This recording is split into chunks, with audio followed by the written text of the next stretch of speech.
who is Mark Thomas. I'm very, very happy to meet him and to introduce him. He is the director of the Western District of the New York Office of Parks, Recreation, and Historic Preservation. I always like it when things get brought together in one agency so people can communicate with one another a lot better. And Mark has a really impressive background because a lot of it includes local government. He was the Chautauqua County executive for a number of years. And part of the things that he accomplished while he was a county executive were included getting rid of waste tire dumps, brownfields, managing redevelopment, and establishing new county parks. So all of this is very consistent with what mayors do and people in the environmental business do as well. And actually, even beyond county government, he was a Pomfret town supervisor. So he's seen government from a number of different angles and had a little experience in the academic world as well. The State University of New York, I know I could say SUNY here, but not everybody knows what SUNY is, so the State University of New York. Fredonia, which I mentioned earlier, is the home of all of the great research on microbeads that really changed a lot on the U.S. side and on the Canadian side in dealing with that problem. And he worked at the Center for Rural Regional Development and Governance. And I'm going to get a little parochial right now. Mark was born in Rockford, Illinois, part of my now favorite flatland that I live in, and a graduate of the University of Illinois, a very distinguished university, and as one of the top schools in the country, which I didn't realize, in parks administration. So please join me in welcoming Mark Thomas. You're welcome. Thank you, David, and welcome to Niagara. I appreciate you all selecting this community to come to, and at this time, I want to go into a little bit today on some of the brief history of the area and its development, but I'm going to focus on our improvements that we're doing. We have a major revitalization of our state park system going on right now. I'll focus on that a little bit, and then I'll also focus on the dynamic tension that's always existed here from a long time back. Tension between the issue of human influence and the need to generate power and economy and the preservation of scenic beauty. And that those are two dynamic forces that absolutely can be worked together, but it requires constant vigilance and effort on all parties involved to make that happen.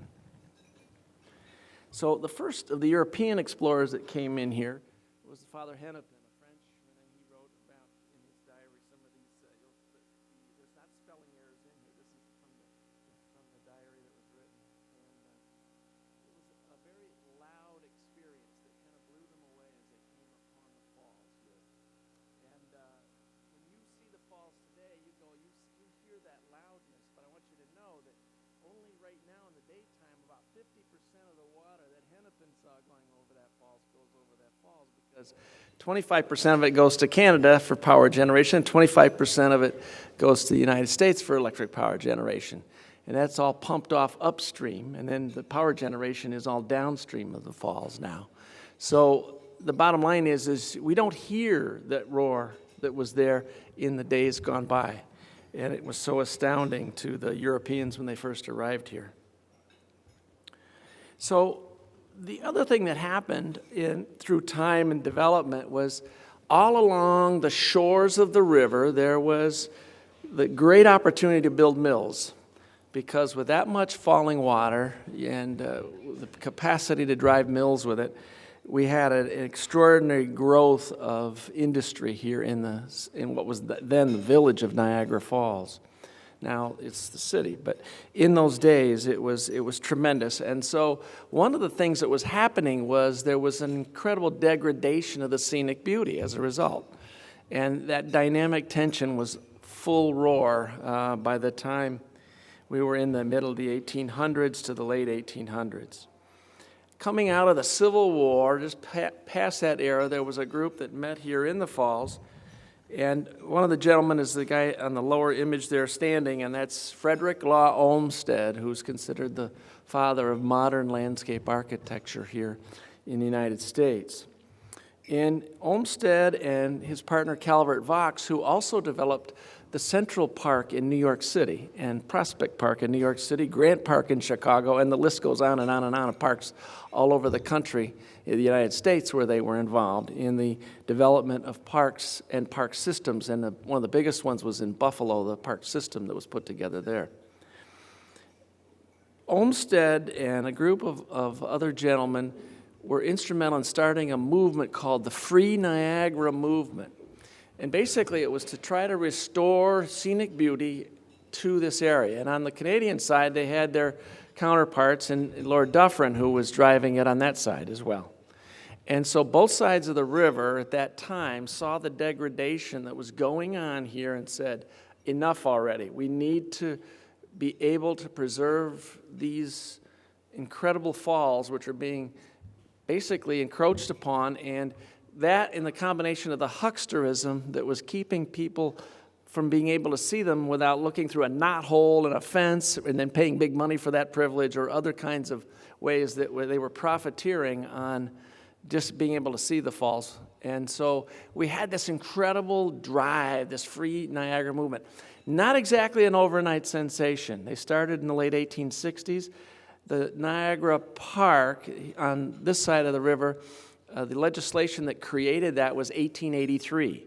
So it took a long time for that to get through all of the various channels and be established. It was also the first time in the history of the United States that a process we call eminent domain, where government can take property for public purpose, was used to preserve scenic beauty and parkland. So that happened here, right here in Niagara. And all the industries that were along that river shore and on the island, on the green, what's called the Green Island in the middle of the river, were bought up and torn down, and Olmsted and Vaux's general plan for Niagara was taken off. And a guy named, the other gentleman there, picture at the bottom, Thomas Welch, was the 17-year superintendent of the park, who was also the state legislative member from Niagara Falls, who got the legislation through.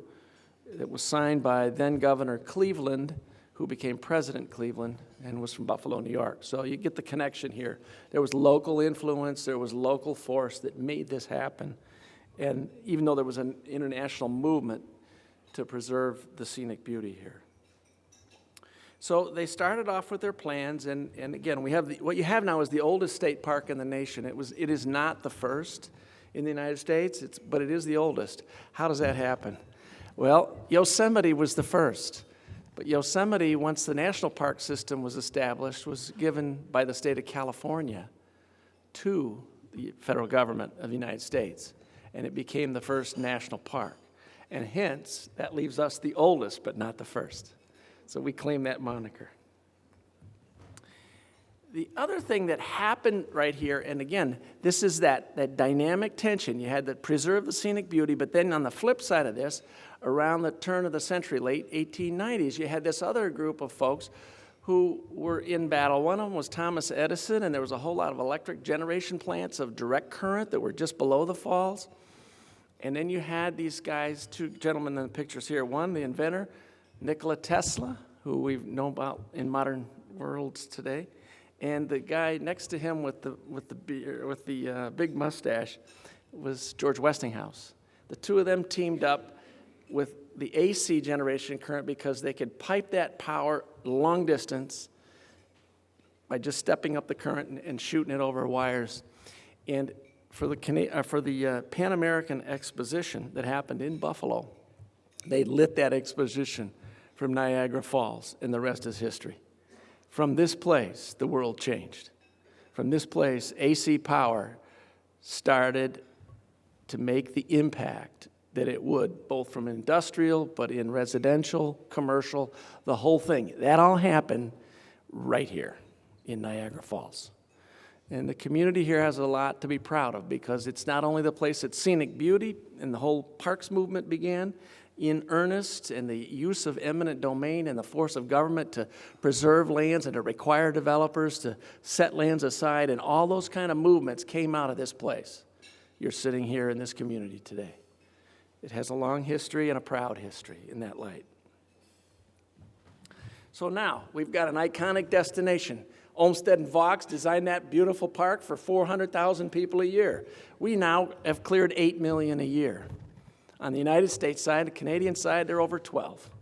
So 20 million folks, roughly, coming through this small corridor of urban park area, both sides of the river, that are known all over the world to people. People are coming here. We live in a world today where there's a middle-class economy growing in Asia, like to beat the band, and our fastest-growing visitor populations are from Asia. And they don't come just the generation that has the job. They bring their parents, they bring their grandparents, they bring their children. And so you see, it's not uncommon to see the folks from Asia coming 3 and 4 generations deep on both sides of the border here to see these falls. And this is a trip of a lifetime. And we are very, very committed to making sure they have that trip of a lifetime. Governor Cuomo our whole state park system here in New York was in real trouble when he took office. We had a $1 billion capital backlog, and he set a goal of putting that $1 billion in over a period of about 8 years to reverse that trend. And so we're in the middle of a building program was originally supposed to stop in 2020, but they've extended it right now into 2021 with additional resources. Governor's made a huge commitment to this. So I'm going to walk you through some of the before and afters. As you can see on probably your left, I imagine, because I'm probably seeing the reverse, is the railing system that was built by the Corps of Engineers right after World War II. That was still in place till 2012. You can see also that there was no handicap accessibility to get down to these Three Sisters Islands. And where people did go, they were doing what I call overgrazing, that they were killing all of the plant life that was on those islands. And it was a really horrific sight. And this is what it looks like today after the improvements. We took the original Olmsted Vaux principles of design. We hired the right designers that could come in and help us put together a landscape plan, which we did for the whole park. And we're using these landscape treatments, which you'll see throughout these slides, to accentuate access and preserve the natural beauty at the same time. And that's always a ticklish balance, especially when you're dealing with 8 million visitors a year. On Luna Island, which some of you out here were out there last night for fireworks, the bottom line is it's a small island right in the channel of the American Falls Channel, and you can see the before shots again. People's activity grazed it to death. And now we have plantings there that are protected by boulders and pathways that we're able to keep the greenery there alive and vital. And so we're putting the experience back to the way it looked before we got into having it as a state park. We have a Cave of the Winds experience where you go down right on the decks that are down at the foot of the American Falls. And if you get a chance to do that, I invite you to get over there and try that. It's a remarkable trek down there. And this is what the hallway, after you came down the elevators, looked like in 2011. And this is as it looks today. We won international awards for our work to dress that whole area up and replace the elevators so that we have good transit down. We also have here on Prospect Point, which is the main overlook on the mainland here, just down the street from where you are. Again, overgrazed, in really bad shape, and has been completely rebuilt. Same with the trails that went along the river. One of the most popular aspects of Niagara Falls is not just the water at the falls, but to walk up the rapids. People love doing that. It's a very powerful experience just to be along that much fast, hard drive falling water. all the way along the rapids. And the trails, again, they were beaten down to death, and now today they've been rebuilt and reconditioned and are very heavily used, but are built to last. These trails are built to last for at least a couple generations. And this is on the Goat Island. We had trails that were not accessible to get down to Luna Island, and now they are with overlooks built in, and we've used vegetation and boulders to keep people where we want them. The bridge to Luna Island, the bridge was solid, but the fascia of it was terrible, so we replaced that as well.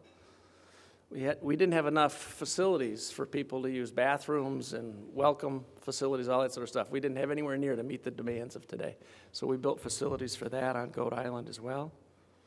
We had a pavilion that was built in '24. It was open air, and through time it became the gift shop, and they put plywood siding on it, and it looked horrible. And now that has been replaced with glass wall inset on your right, and that's the interior view of it now. But as you stand inside the building, you're looking through glass wall. And so it has that feel like you're outdoors, even though it can be open year-round. So what do we have coming up? The biggest thing is Terrapin Point, which those of you, I believe most of you were at top of the falls last night and saw the construction that's going on down there. Essentially, we're creating 3 overlooks that did not exist before, in addition to the one right at the brink. We're making all the trailways and all of our places in the park will be ADA accessible, and we'll open it up to all of our visitors that are coming that way. This is artist renderings, and it'll be pretty much like that. We're using meadow grasses instead of mowing everything like a golf course. And when the mists come over and settle on that meadow grass and it blows, it is going to be just gorgeous. It will be a beautiful effect. It also helps keep people from trampling through places we don't want them to go. There's a statue in the park as well honoring Tesla, and that statue is being moved now to the main overlook at Stedman's Bluff, which is right by overlooking the American Falls and Luna Island. This is the Plaza Cave of the Winds area when it's completed, and on the right is a building with the glass walls I mentioned, but it used to be where everybody was milling around there in the foreground is where the tables were, where people tried to eat with their children, and it was just bedlam. And so we've segregated all the tables. That's what those umbrellas are in the back there. We've segregated an eating area. People can actually just sit and not have to be in the milling of all the traffic going through there. So a lot of what we're doing is creating areas where people can have what experiences they want to have without having it all jammed together. And the Cave of the Winds experience, we've always had this deck experience down below for the summer season, but in the winter season we had nothing for the visitors on Goat Island other than the scenic beauty of the frozen falls. But we wanted to have more. So we're moving the police off of Goat Island and built them a new police station, and we're taking this building that they're in right now on Goat Island, putting a second story, upper story, and a partial upper story. And we're creating an indoor experience that focuses on 3 themes. People are drawn to the edge here at Niagara. They're drawn to the water's edge. They're drawn to the cliff edges, the rock edges. It's about the edge and it's about the water. And it draws people, and it's drawn them for eons. The second is the world change here. I've mentioned those things with the balances of power generation and natural beauty. And then thirdly, prepare for power. We put people in ponchos and sandals before we send them down into the waterfall. And you get down on the hurricane deck down there, that water is actually coming down on you. And it's quite a remarkable experience. And this is the new police station, which is just downriver a bit from where we are here, and right next to the Niagara Falls Aquarium. And that's our park police station for the entire region here in Western New York. And then the other thing that we are in the process of doing is back in the late 50s and 60s, this guy named Robert Moses, who was instrumental in establishing the power plant here down in Lewiston, also was instrumental in putting 4-lane highways in places that at the time probably made sense, but boy, they not make sense in the world we're living in today. And so we're in the process of ripping out 4-lane highways that went and bisected this park in Niagara. Some of it was done in the 1980s, and some of it is now in the process of being removed. As you come into the park, you see a traffic circle, you see lots of construction. That whole area had a 4-lane highway in it 2 years ago. up till 2 years ago. And that's all gone away, and we're turning that area back into the Riverway area that was originally conceived and ultimately never built by Olmsted and Vaux. And then to the north of here, the Parkway goes north all the way here in the city of Niagara Falls, but the section that goes up to a place called Finley Drive, and the mayor will spend some more time with you on this, will be ripped out in the next couple of years, and that will all be in parkland as well. So we're in the midst of some major transformations here at Niagara Falls, partially to meet the demand, partially to restore the ecological balances that are needed, while we still allow for that necessary power generation that happens downriver. And so there you are. And now it's Q&A time. So.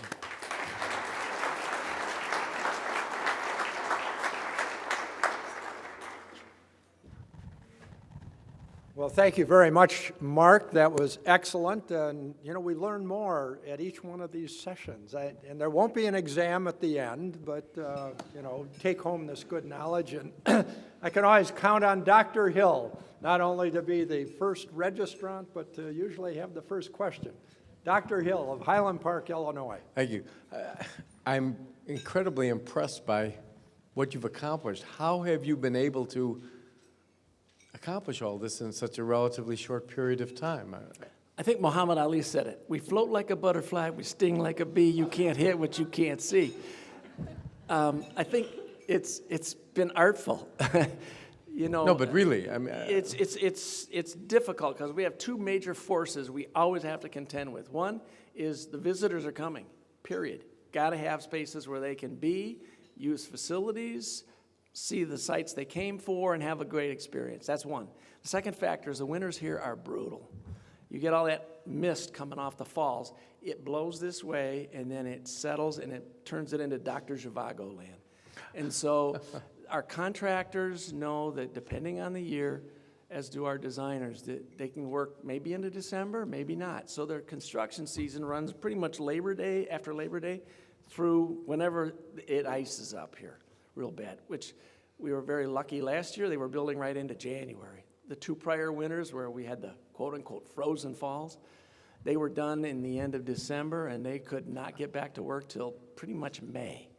So it just depends on the year. It's a tap dance with nature. She always wins. There's no ifs, ands, or buts on that one. very impressive. And thank you. And it's just about, I have some absolutely amazing staff that have worked for us for a long time in that park, and they know how the public needs to move, and they're able to work with the tour operators and the local folks, as well as the visitors that come in, and balance all that out. It is an artful dance, and sometimes it's just lay back on the ropes and take the hits. Can I steal them to Chicago, please? Good luck with that.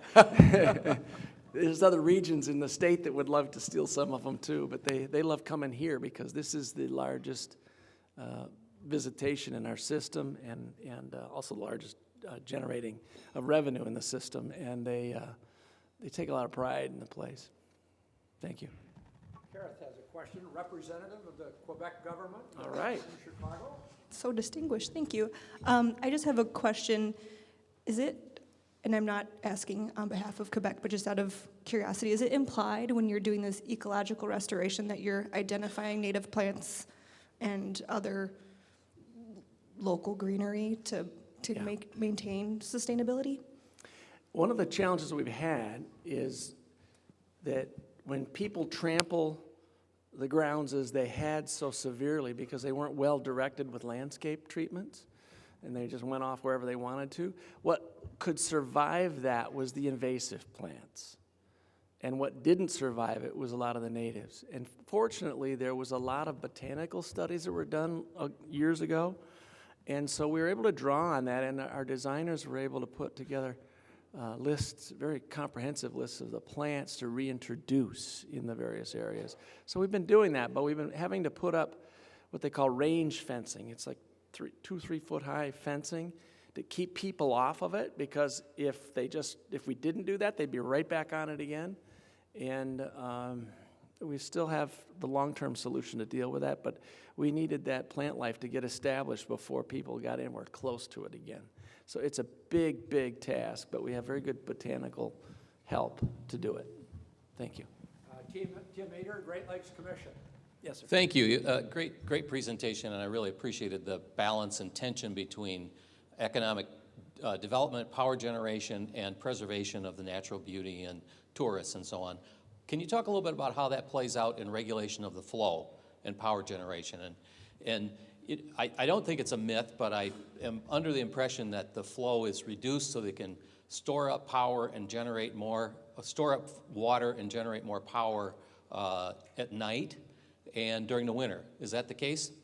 It is. Yeah. That's not myth. Yeah. That's real. Can you talk about how I that's... will be glad to, yes. The International Joint Commission regulates the water flows in the Great Lakes system.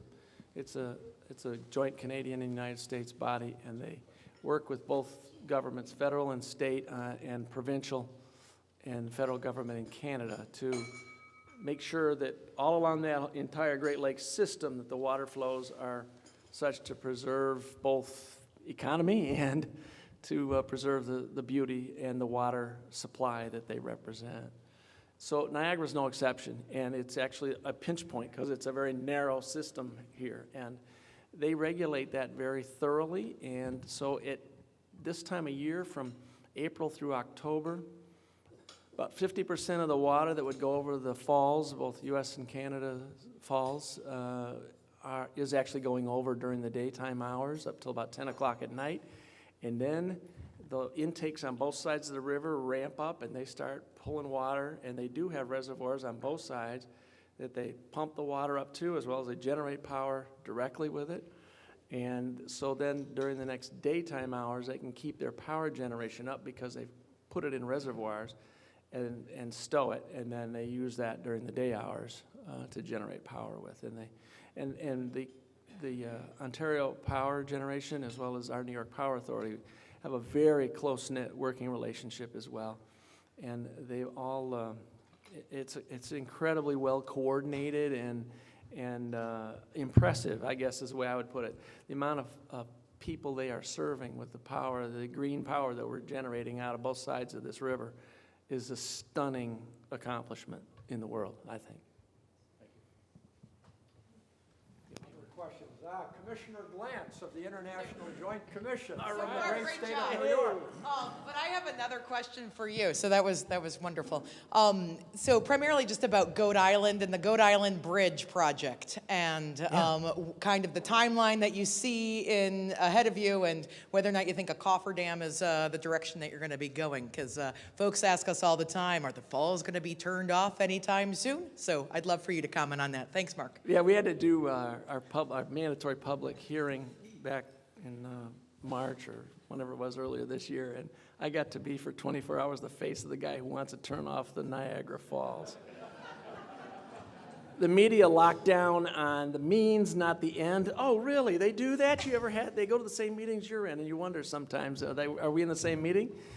And here it was, we were focusing on the replacement of the historic stone arch bridges built in 1901 that connect the mainland of the park to Green Island and Goat Island, two sets of spans. They're beautiful bridges. They were designed by Calvert Vaux to be low to the water, so you had the experience of the rapids, and you had the beauty and the visuals that are there. And in 2004, they started to fail. We put temporary bridges over the top of them so that there was still passage, but you're now 6 feet higher. You're looking through chain link fence. It's abysmal. The effect of what those bridges were designed to do is effectively gone, and we need to replace those bridges. It's about a $30 million proposition for one project. It has gone through what's called scoping, environmental review, and preliminary design, and we are now on hold because the state has not allocated the pot of money that's needed for final design and permitting and finishing the environmental work and all the plans that have to go to preserve that riverbed if we do dry it up. The option that was selected is to use a cofferdam for the full channel for about 8-9 months. Can't be out in the winter. It's got to have water flow in the winter. And then that would cause a diversion of more water over the Canadian Falls during that time. And we would be able to demolish those bridges, get them out of the riverbed, get the new infrastructure set in on the bedrock and built up so that we could lay the steel across it and then reopen the water as we finish the tops of the bridges. In the second year of construction would be a cofferdam just over the Luna Channel, which would mean no effect upriver to the Canadian side, but it would affect more water going over the American Falls for a little while. And that would, in fact, take another construction season to complete that one. So it's about a 2-year construction. It's a couple years of permitting and environmental studies. We're about 4 years out minimum, if the money was here today, and it's not. Excellent, thank you. You're welcome. Other questions? I actually have one, if I might. Actually, I've got two, and we'll see if they're... number one, I've heard rumors that Niagara Falls eventually will be moving to Buffalo. And the falls itself, not the city. And how are you factoring that into your long-term planning? I guess it will be a while down the road, maybe after you've retired. But There's the Nile. The Nile. Denial, you know. We know it's going there, and it'll be a long time. And our plans will, anything we build today will be in the history bin of dust by the time that comes. So we're not even calculating that way. No, that's it's out there, but way out there, and so. well, my other question, It's your other one, yeah. which is equally unfair. I think all of the people in the audience have a good sense of the magic of water, including its magnetic qualities that people just go to water. What is the added element that a falls provides that brings people from all over the world to look at this? I looked at all of the people outside the hotel, and you're absolutely right. I mean, people from Asia, and I saw 2 Americans. They said, we're the only 2 Americans on the bus. So what's the magic of a falls? I think that it's the force of the moving water and juxtaposed against the steadiness of the rock that is unmoving or appears to be. And I think that there's a part of us all that we live in this modern world that does everything it can to separate us from our natural environment. We build houses and we air condition them to the point where we don't have to go outside. We build automobiles so we don't have to go outside. We build shopping malls and places that are indoors so we don't have to go outside. When I was a kid, we grew up outdoors. We got home from school, our parents said, get out there, go play. And when it gets dark and the street lights come on, you're back in the house. And if you're not right away getting back in the house, you're in trouble. And of course, we had neighborhoods then where I didn't have just one mother, I had neighborhood mothers in every house. So by the time I got home, if I'd done anything wrong, my mother and dad already knew about it, you know what I mean? So it was a different time. And I think that we are so separated from the natural beauty and the natural surroundings so much anymore. So there's this natural drive that we all have to be connected to nature, because that's who we are physically. We are water primarily. We are the stuff that makes up the minerals as well. And you put those two together, and there's a part of that just keeps drawing us in, as you said, magnetically to the natural environment. Our kids are suffering from nature deficit disorder today, in this day and age. It's already been recognized and written about by a guy named Richard Louv, who's done a lot of research on this. Our kids are having, because they are separated from their natural environment, they are having severe reactions to their learning processes and physical development both. That needs to be dealt with in our school systems, and it's not. And so I think when people get that opportunity to get out in nature, I think it's what Olmsted realized when he came up with the idea of parks so that people could get out into them. We now have electronics. In that day, it was the cities were growing and people were leaving the countryside to live in cities. Now, we're all in our cities in our little boxes on our electronics, and our kids are caught inside on our electronics, and we're not connecting to nature. So you get out here, you can't miss nature in this place. I don't care who you are. You walk up to that falls, you come back, you walk up with anticipation, you come back with awe.